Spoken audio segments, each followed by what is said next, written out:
Banyak yang DM karena harga minyak goreng naik tinggi. Saya akhirnya jadi belajar tentang minyak goreng ini. Kenapa naik? Apakah ada mafia di dalamnya? Dan dari apa yang saya dapat, saya coba menjelaskan dengan bahasa yang sangat sederhana. Minyak masakan, atau kita kenal di Indonesia dengan nama minyak goreng, sudah menjadi bahan pokok yang harus ada di dapur masing-masing. Kita biasanya mengenal minyak goreng terbuat dari sawit.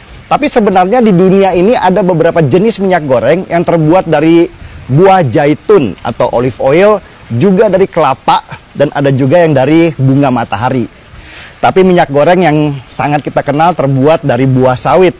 Dan kebetulan negara kita adalah produsen minyak sawit terbesar di dunia di atas Malaysia, Thailand, Kolombia, dan Nigeria. Bahkan kalau digabungkan, minyak sawit produksi Indonesia dan Malaysia menguasai 80% pasokan minyak sawit di dunia. Negeri kita dengan lahan jutaan hektar memang cocok untuk ditanami hasil alam seperti sawit yang butuh lahan luas untuk produksinya. Di internasional, minyak sawit dikenal dengan nama CPO atau Crude Palm Oil.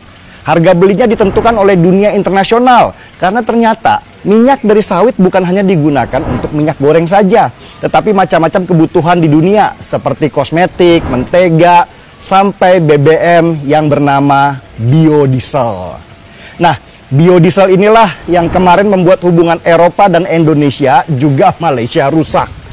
Eropa menuding pohon sawit membuat penebangan hutan gila-gilaan di Indonesia, sehingga mereka memprotes dengan menutup negara mereka dari impor hasil dari sawit. Indonesia kemudian membalas dengan tidak mengirimkan nikel yang menjadi bahan utama untuk industri baja di Eropa, sehingga akhirnya Eropa menggugat Indonesia ke pengadilan internasional. Oke, dari penjelasan itu kita akhirnya tahu kalau minyak dari sawit nggak hanya dipakai untuk minyak goreng saja. Sehingga meskipun negara kita adalah produsen sawit terbesar di dunia, sangat mungkin kita di dalam negeri krisis minyak goreng. Kenapa? Karena pengusaha sawit lebih suka mengekspor hasil sawitnya ke internasional. Harganya lebih tinggi karena kebutuhan minyak sawit atau CPO di dunia semakin lama juga semakin tinggi. Apalagi ketika di Malaysia, pasca pandemi, banyak pekerja sawit yang tidak bekerja karena kena COVID. Sehingga produksi sawit di Malaysia pun turun. Nah, karena pasokan berkurang, harga minyak sawit di internasional menjadi meningkat.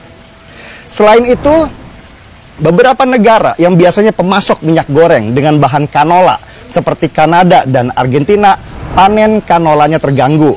Jadi mau nggak mau, permintaan minyak sawit meningkat karena orang harus mengganti minyak goreng yang biasanya mereka pakai dari biji kanola dengan minyak sawit. Itu baru pemakaian untuk konsumsi makanan. Krisis energi besar di beberapa negara seperti di Cina, India, dan Eropa membuat mereka yang biasanya memakai bioenergi harus mengalihkannya ke biodiesel. Biodiesel bahan utama terbesarnya dari sawit. Permintaan minyak sawit kemudian menjadi tinggi. Pasokannya berkurang. Harganya pun menjadi gila-gilaan.